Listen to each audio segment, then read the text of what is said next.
Hey, welcome to Land of Plenty. I want to encourage you today to use your time wisely. I want you to take every day that you lose, that's taken from you, in fact, and take it back. And say thank you, and then use that time for your own creative stuff, for hopefully what will feed you or return beauty in your life and satisfy you. So yeah, that's what I'm here to encourage you to do. Like, you know, each day that we're shut down here, and if there's no work in town, I plant here. This channel's different from the other channels because I'm not full-time. I'm actually, I try to work full-time, and I'm also building and I'm also farming. So there'll be gaps in the winter time and things like that. But yeah, I want to encourage you all. We've got corn planted in. We got the opal gem corn. We love to grind that stuff for flour. It makes delicious cornbread. There's some yellow crookneck squash. See if you can get it in there. There it is, squash. And this little funny thing, this is made out of pallets and old window frames.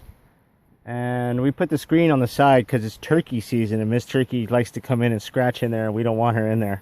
There's also some zucchini, and then there's some volunteers squash that are popping up. They're actually popping up all over the garden, so no telling what's coming up. Likely more crooknecks and acorns and things like that. Here's another planting scheme I came up with.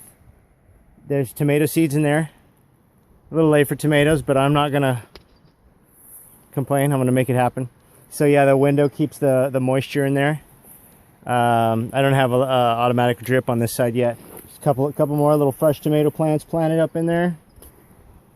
Just got to make sure to get back on it. See, that's part of being able to reclaim this time. And instead of looking at the news and going, oh, I look at the sun now and go, yeah, I could go out and water my season's posterity. Besides, it's what we're supposed to do. Here is a bed where there was potatoes going bad, meaning they were sprouting, getting eyes on them, getting all soft. I cut them up into like quarters and let them dry for a day or two. It helps them harden off, and then put them in here at about 6 by 6 or 8 by 8 planting inches.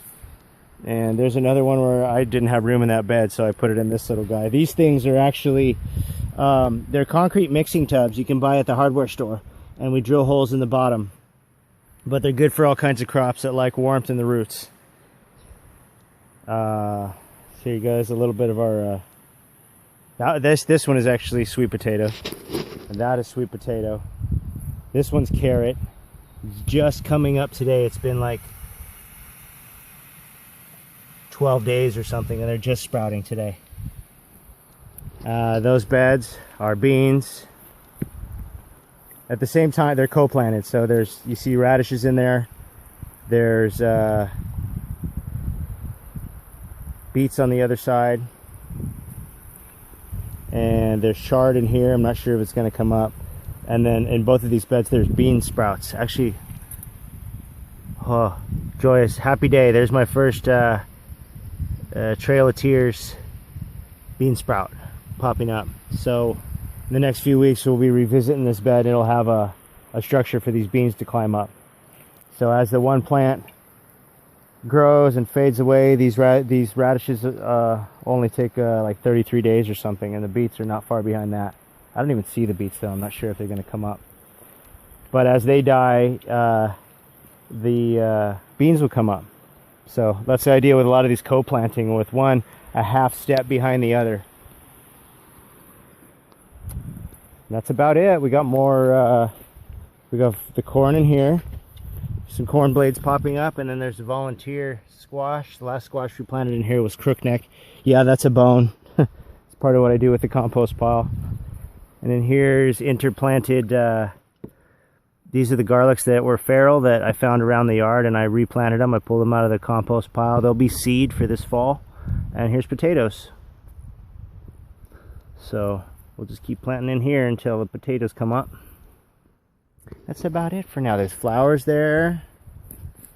I keep saying that's it, and then I see something else.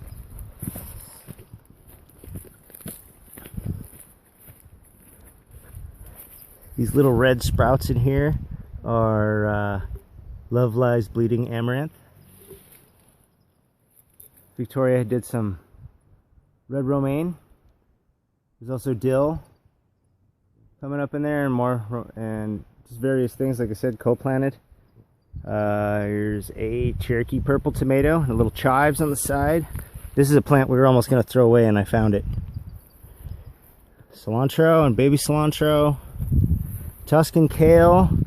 You get this up pretty quickly.